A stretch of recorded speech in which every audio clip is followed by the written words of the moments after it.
নমস্কার দিদি, নমস্কার। তা কথা না বাড়ি আপনি আগে নিজের মেয়েটাকে ডাকুন।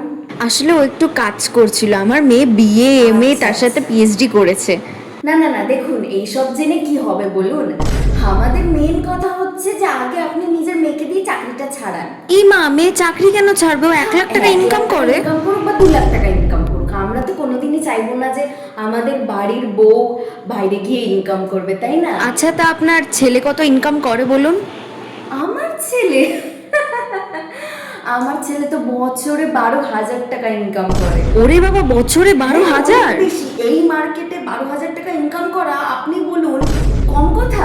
না না, আর অনেক যদি বড় কথা। তারপর যদি বউ যদি ভালো হয়, সেভিং টেভিং যদি করতে জানে, তাহলে তো খুবই ভালো কথা। তাহলে তো বছরের শেষে বেঁচেও যাবে অনেক টাকা, হ্যাঁ হ্যাঁ, তাই ঠিক না? বললেন, পুরোটাই বেঁচে যাবে। তা আপনার ছেলে এত টাকা ইনকাম করে কি করে? 12,000 টাকা হ্যাঁ, বছরে? অনেক টাকা তো, 12,000 টাকা বছরে। তা দেখুন, আমার ছেলে 12,000 টাকা বছরে ইনকাম করছে, তো দেখুন তাহলে তো আমাদেরও কিছু পাওয়া উচিত না? তা বিয়ের আগে 1.5 কোটি টাকা আমাদের ডাইরেক্ট ব্যাংক ট্রান্সফার চাই কিন্তু, ঠিক আছে? এই মুগুরটা আনতো। এইসব মানুষ যে বিয়ের জন্য কথা বলতে কেন আসে বুঝি না বাবা। এইসব মানুষকে তো রাস্তায় দাঁড়িয়ে থেকে ভিক্ষা চাওয়া উচিত। তাহলে কি আপনি আর আপনার ছেলে 12,000-এর থেকে একটু বেশি ইনকাম করতে পারবেন বছরে।